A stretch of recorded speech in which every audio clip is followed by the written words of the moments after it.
Let's go ahead and welcome Chris Broderick to the stage. What's happening, everybody?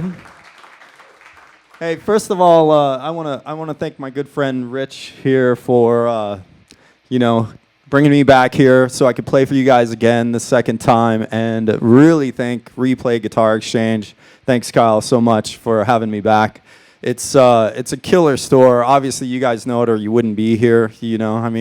It's the kind of stuff that makes you broke, but it's such a cool passion to have. It's great to be playing the guitar or any other instrument, and this is the store to come to for what you need. So, at any rate, like Rich was saying, my name is Chris Broderick. I play in the band Act of Defiance, and thanks, man. We actually just did a CD release party on September 29th for this CD. It's called Old Scars, New Wounds. And you guys are actually going to be the first people to hear this ever played somewhat live, or live by me, So this could go good. It could go bad. I don't know. We'll have to see. But if you guys like it, pick up the CD. I appreciate it. And again, I thank you guys for coming out here. It's awesome. So what I was thinking about doing was playing a couple songs, and then either taking questions, or I'll talk about my gear, or whatever you guys want to know. Okay. All right. Well, let me get going here. So this first song, the first two songs, I'm going to go ahead and announce them. They're both off the new CD. The first song is called Misinformation Age. It's also known as MIA. Funny thing about this song, actually, do any of you guys know the TV show called The Last Man on Earth? This song is actually going to be on the show tomorrow. Yeah. I was super stoked when I found that out. And so we're really excited about that. The second song I'm going to be playing is a song called The Talisman. And I just hope you guys enjoy it. All right?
I thought I was going to go right into it.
Yeah, so like I said, those were 2 new songs off the CD, first time ever performed. I'm feeling all right about them, you know, you know. Hopefully you guys dug it. That again was Misinformation Age and The Talisman. And so since I've been kind of like over here at the laptop and with my gear, and it's kind of doing its own thing, I figured I'd describe what's actually going on. I recently, actually, the night before I flew out here, I went and saw really good friends of ours, Act of Defiance, this band called Legion. Have you guys ever heard of them? Yeah, they're total guitar nerds, like super killer players, you know, great guys. And you know, when Act of Defiance first toured, they were the first band we ever toured with.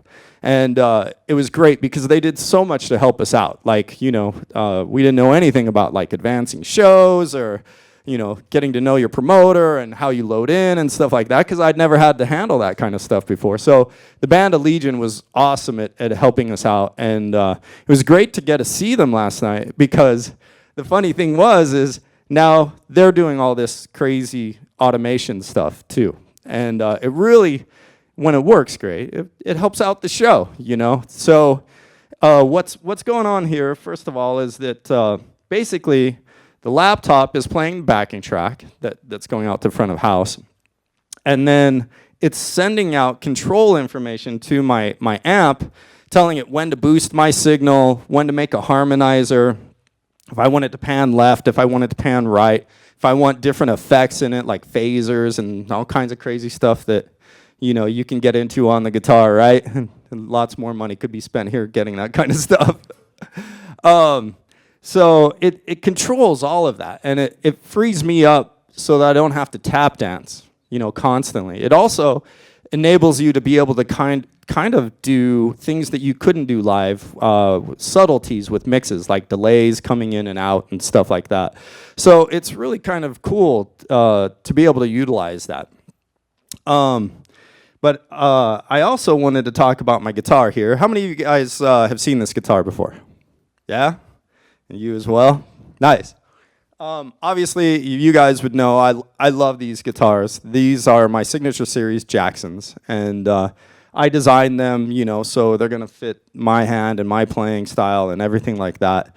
But this is my own signature series, and I just wanted to talk about it real quickly.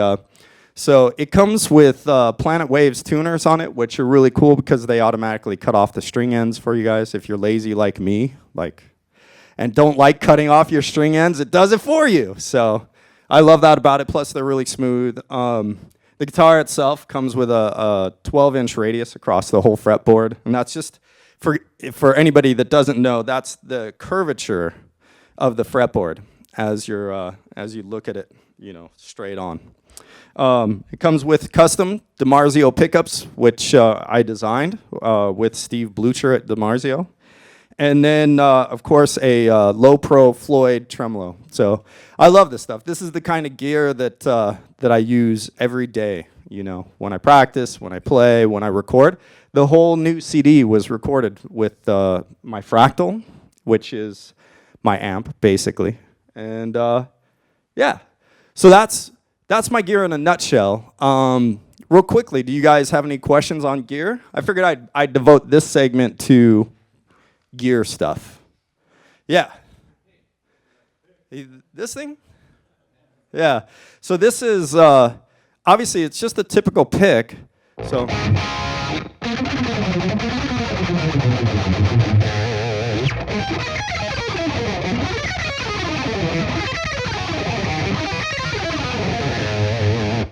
You know, kind of just typical pick, but it's on what I call the pick clip, which is something I invented so that I can keep the pick attached to my thumb. And this is for the two-handed tapping like you'll see in Throwback. A number of other tunes utilize it, Birth and the Burial. So you'll be seeing that stuff coming up. Also, the Talisman had it in it. And And then also, if you want to do finger picking. So like in Misinformation Age, there was a part that went. Let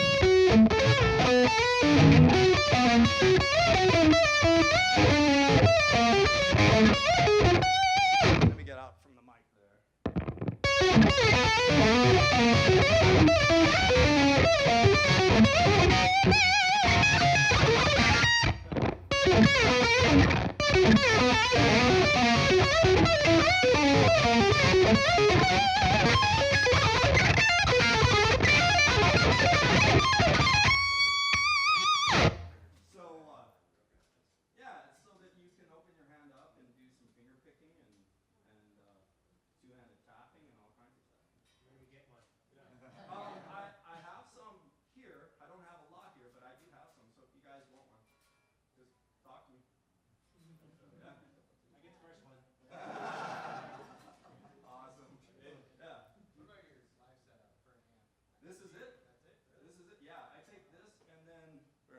get back on the mic, like, so just in case you guys can't hear me, but so yeah, this is my live setup, and the only difference is I'll carry with me a couple of, have you ever heard of the company Matrix? Yeah, so I get those FR12 cabinets. They're only like 25, and those things get so loud, they usually give, you know, stage blow to the front, to the people right up front. So that's really the only difference. This is my live rig. So, long time ago, yeah. And I love them. Like, they're great amps. But you can't have as much freedom, not to mention they're bigger and bulkier. And, you know, when you're loading in and day out and you're lazy like I am, it's like, well, maybe I'll go with this stuff, you know? So, but, you know, great sounding amps. I think the Fractal for me is getting so convincing that it's like, in addition to the convenience of using it, that to me, it makes it worth it more to bring that along. Yeah. And you were about to ask, did you? Oh, okay. There you go. Yeah.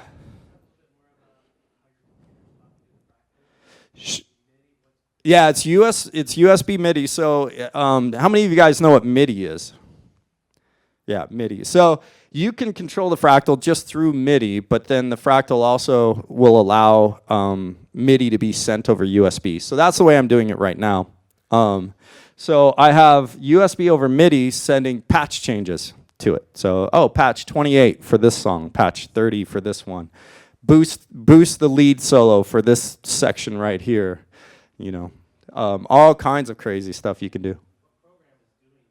So I usually you can get any sort of a recording DAW. Like, do you have a recording software? What are you using? Yeah, absolutely. Cubase will do it in a heartbeat. So you just set up a MIDI track and have it obviously out to the Fractal. So the Fractal has its own MIDI drivers, which will show up in Cubase. And then when you assign it to the Fractal, then all you have to do is tell it to send out patch changes. You know, instead of note information, you can have different types of MIDI information like patch change, controller information, sysx information. All that's stuff you don't need to mess with. But the patch change information is the most important, and so that's what'll do it for you live. Yeah. When you went, like you mentioned that you played Laney the other end years ago, was there any kind of transition of when you went from the live amp, you know, like that, the big tube, then all of a sudden switching to play that, and was there any kind of like a time period where you had to really get used to it because you're used to the natural burn heat of the tube? Well, there were times, because this, I will admit, the Fractal can get you into trouble real quickly because it's sonically capable of doing things way out of bounds, and you won't know it until you go to turn it up and do a gig. And sometimes, like, say if you boost the bass more than what's natural, you're just going to sound like you're stomping all over everybody, you know? And so I have had problems like that. Sometimes my presets have not been as good as I would like them to be, and hopefully they sound okay to you guys today. So, I just find that these days, you know, I've got a bad lower Right. carrying a 900, a Marshall 900. Exactly. It gets, the weight of it just is starting to get to me, and I'm thinking about having to go to something lightweight like that. Right. Yeah. But I'm old school too, from the early 80s, and Right. it's hard to make that transition up here. Yeah, well, I always keep a tube amp around. Like, I keep my tube amps in-house so I know what reality is. You know what I mean? So everything's always based off of a tube amp. Correct. Correct. If it were two separate things, it makes it harder. It can be done. Then you need to get this like communication software between what's playing the backing track and what's controlling your fractal. So then it gets more complicated. It's better to do it all in one. Yeah. Oh yeah. Yeah, so so then there would be no backing tracks, but just a click going on in Sean's ear. It might. Yes, exactly. So.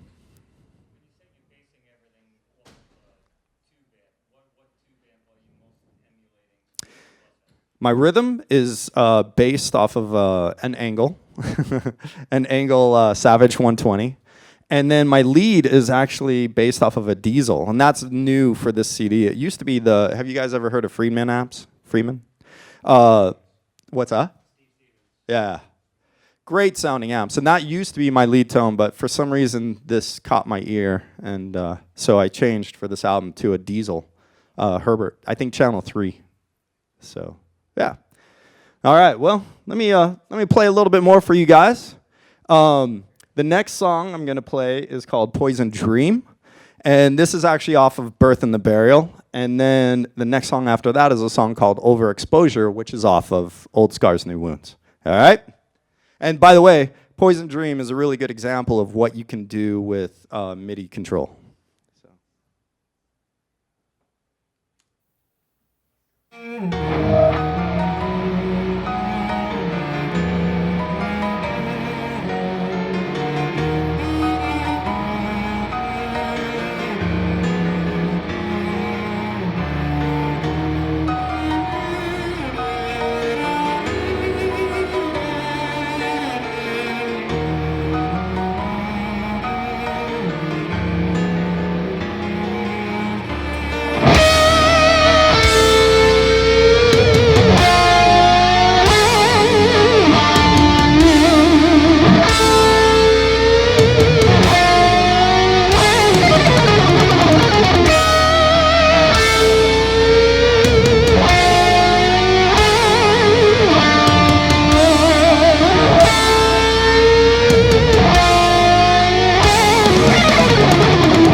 Thank you, guys. Thank you. All right, let's see if this one plays the right one. Oh. Hey, what's up? How's it going, man?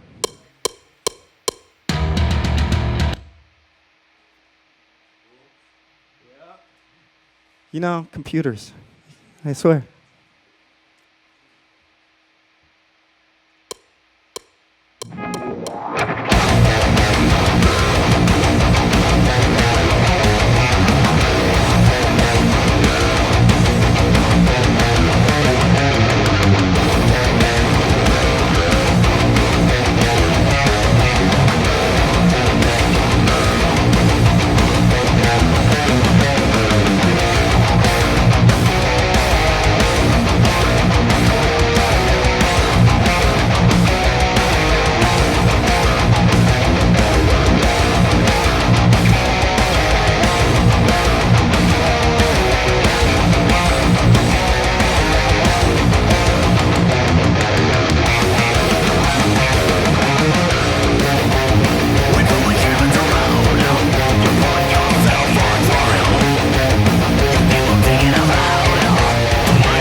So that song was called Over. Oh.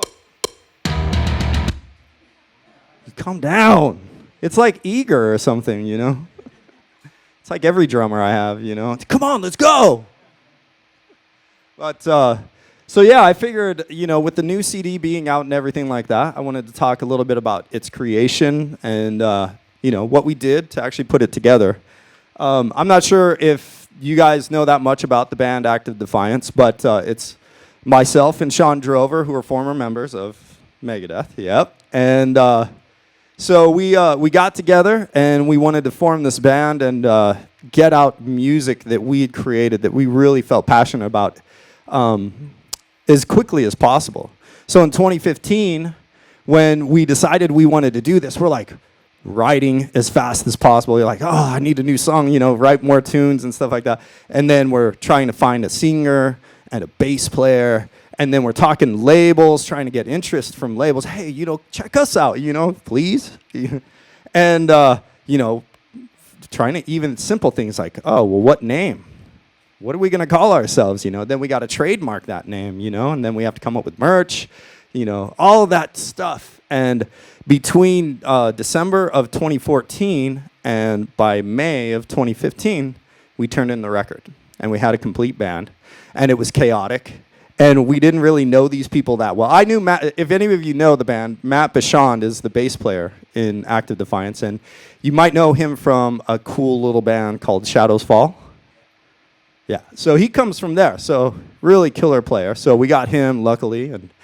And it was really quite a revelation to be able to put something that quick together. And it was funny because we hit the road and we're like, you know, barely know each other's names, you know, kind of a thing. But in the 2 years or a year and a half that we had toured, you know, we got to know each other exceptionally well, and we know our quirks and stuff like that. Me, Mr. Type A, you know, and Henry's likes to be the rock musician, the parties, and, you know, holds the fort down in the bar at the end of the night, you know, the last guy standing.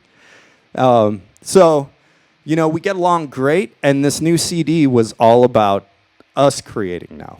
So it wasn't just Sean and I trying to, oh, these songs we love, let's get them out. It was about, hey, let's come together as a band and let's, you know, write as a band. So in the creation of this record, we submitted songs. We all submitted songs. We kind of put them in a pool. And then once we did that, we started parsing them out together, going over them together, you know, with ideas. Oh, maybe we should do an extra chorus here. Maybe we should transpose this song down a step or in a different key or something like that, you know, and whether it was the format or the melody of the vocals or whatever, it was fair game for everybody, and everybody had a say, and that's really what I love about this band. So as we recorded the CD, this time around in 2016, we finished it up in early 2017. We handed it in May. It came out on the 29th of September, and here we are. First time performing this stuff, yeah. So at any rate, I figured maybe since I'm jibber-jabbering here, I could ask questions, or you guys could ask me questions about maybe the process in general. If you guys have any questions about, well, what do you do to record a CD, or how do you release it, or what would your advice be on that aspect of the music business, I figure we could go there. So anybody have any questions? Or is nobody's like, I don't want to release a CD. Screw that. Right there. With Megadeth? Well, you know, Megadeth is Megadeth. You know, when you join Megadeth, that's it. You join Megadeth. And when I came out and did Act of Defiance, it was like, oh, we come together and we make Act of Defiance. So it's a group thing, a group effort, and we wanted it to be that way from the start. It's funny because, you know, as this recording process was going for the CD, Old Scars, New Wounds, we were like, you know, Matt would say something, I'd be like, no way, he's got to sing clean there. I was the master of wanting to get Henry to sing clean as possible, and they were like, no, the part's too heavy for Henry to sing clean. Let's make him sing distorted. And so I got outvoted, right? And you know, ultimately he sang dirty, and regardless of whether I think I'm right or not, the songs benefit from multiple voices, always, because you can start to categorize an individual writer. I think, in my mind, you start to know, oh, they're going to do a chorus here. Okay, now here comes the bridge, you know, that kind of stuff. So for me, that's the big difference. Yeah. And then you had a question?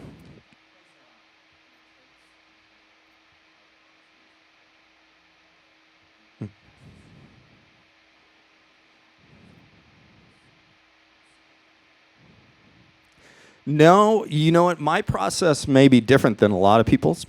When I get a hold of a rhythm, the first thing I do is I let it play into the rhythm, and I imagine, you know, do I want 16ths there? Or do I want this long singing, you know? Or whatever, you know, like whatever you're hearing in your head, that's what I start creating with. So I think, okay, I want 16ths here, you know, whatever it may be. And then I listen to the next phrase, and so on and so forth. And I build my solos much like compositions. I'm not the best improver in the world, but I love composing. That's really, like, if I had to choose one aspect of music that I love the most, it's composing. Yeah, so that's how I do my solos. And then from there, I get myself in big trouble sometimes because you can hear things that maybe aren't so easy to play. And so I get into trouble a lot of times in that sense. And, you know, but ultimately, I think it's once I've heard it in my head, once I want to hear that, it has to be, you know. Yeah.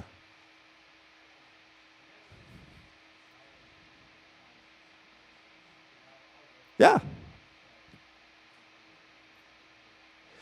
Yeah. Oh, you know what? The best thing that I ever started doing, I'll be practicing noodling, trying to focus on, you know, being able to play things, and all of a sudden I come up with a cool riff or something like that.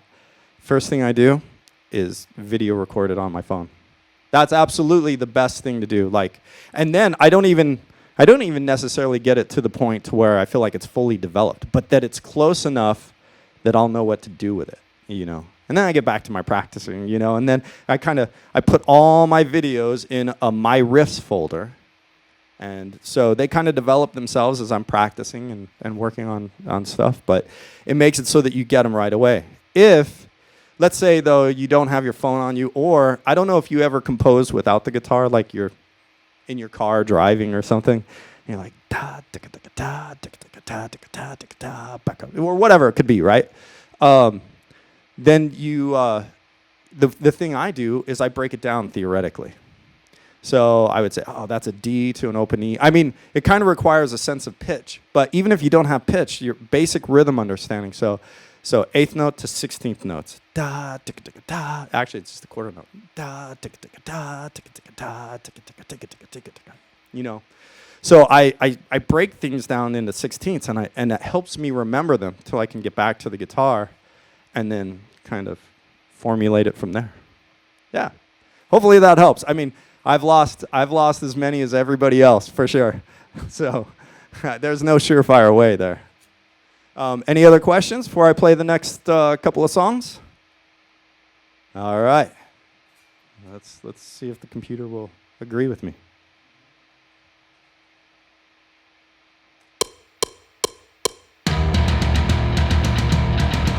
This, by the way, is called Birth and the Burial. It's off of the CD, Birth and the Burial. And the next one will be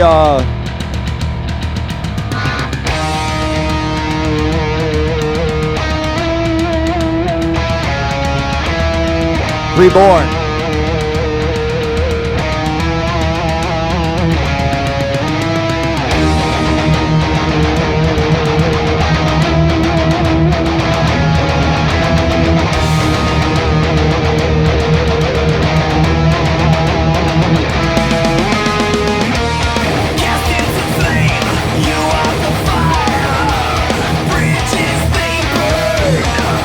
Your friends walk away from you.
press a button now.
Golf clap?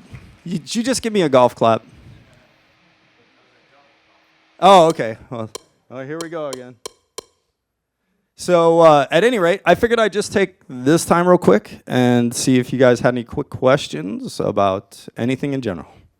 How long have you known Sean? Slightly before I joined Megadeth, so that was 2007. And then I had met him a couple of times before at like smaller events like Prog Power. Have you guys ever heard of that? I think it's held in Atlanta now. I'm not sure if it still is, but it was at least at one point. And so he was in a band with his brother, Glenn, and Eidlon. And I'd seen them at a couple of shows and stuff like that, and we'd met in the past. But most of my experience with Sean is definitely from Megadeth. So, yeah. You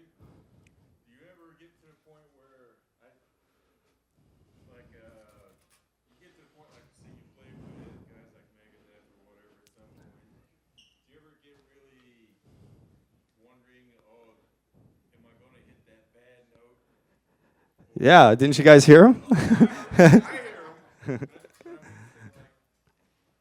lot of us, when we go out and we play at the local clubs or whatever, Right. we're like, oh crap, well, Yeah. you guys, Yeah, I don't know if you guys know this or not, but I am extremely anxious when I have to perform.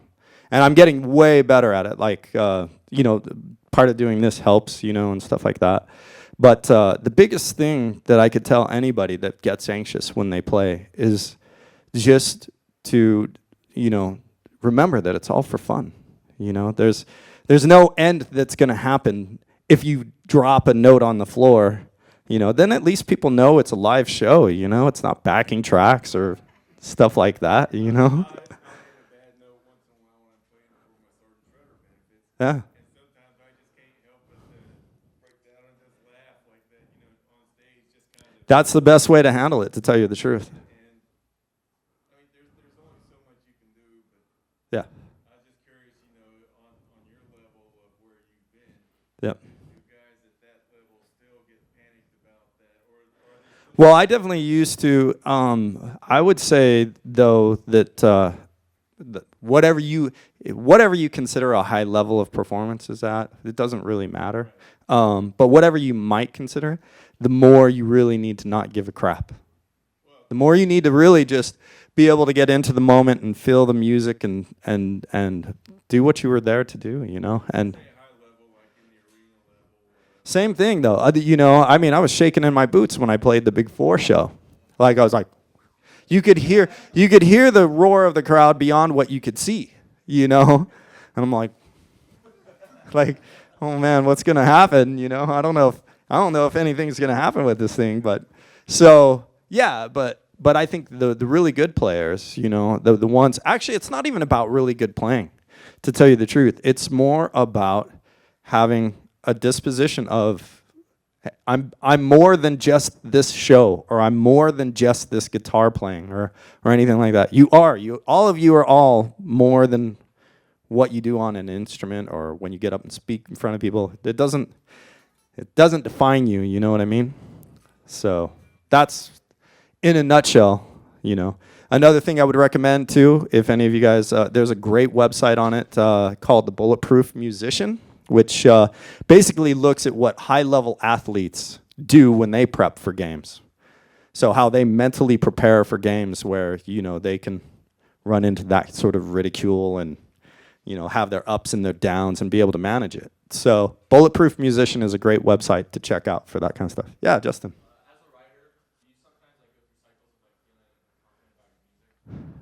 Yes. Well, yeah, but I realize that it's so subjective. So like the song I'm about to play for you is called Rise of Rebellion. And for me, it was hands down like my favorite song on the CD. I love this song. But then you just notice through experience when dealing with a lot of people, it could mean nothing to somebody else. And at the end of the day, it doesn't matter. It matters that it matters to you, And for me, I've written songs that, I feel more strongly about and I feel less strongly about. But it's, you kind of make them your own. At the end, you got to believe in them no matter what. Even if, like, say you got a gig with a band that you're like, I'm not too jazzed on this stuff, but they want me to write this part and this stuff like that.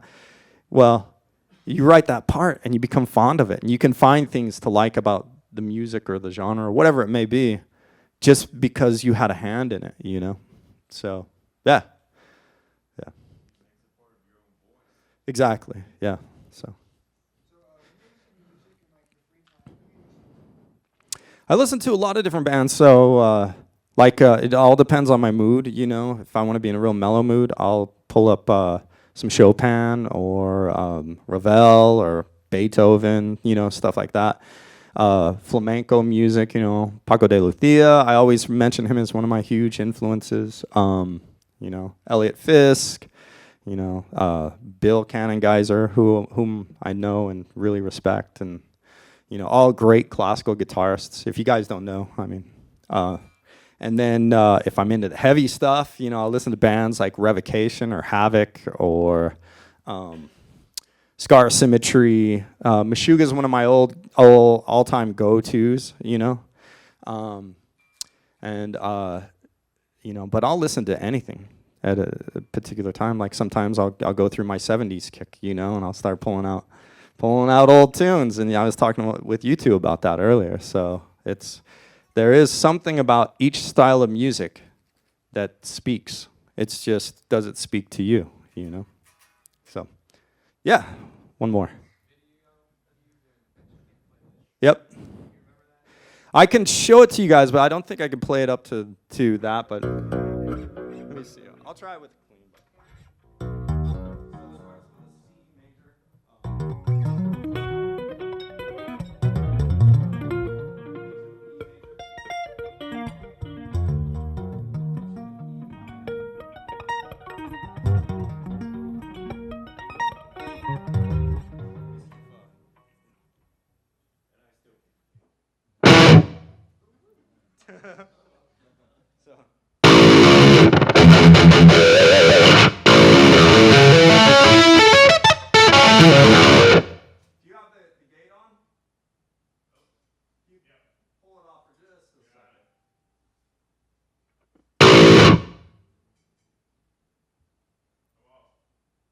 You're off? My gate's off.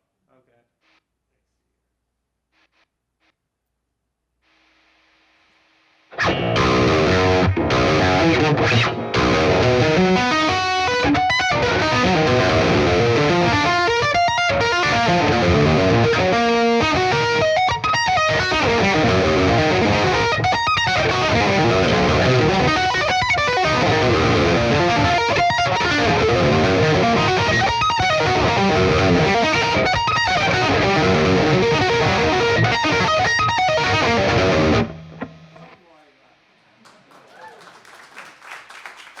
Not my best version of it, for sure, but I think it's probably been like 2 or 3 years since I've even played it, but yeah. So yeah, it's kind of easy though. Do you know what a triad is? So it's just the root, third, and fifth in the left hand, and then in the right hand, and then the left, and guess what? The right. Then to a B major.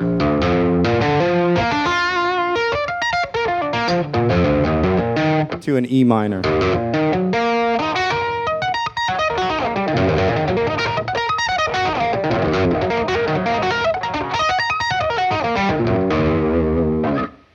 Something like that.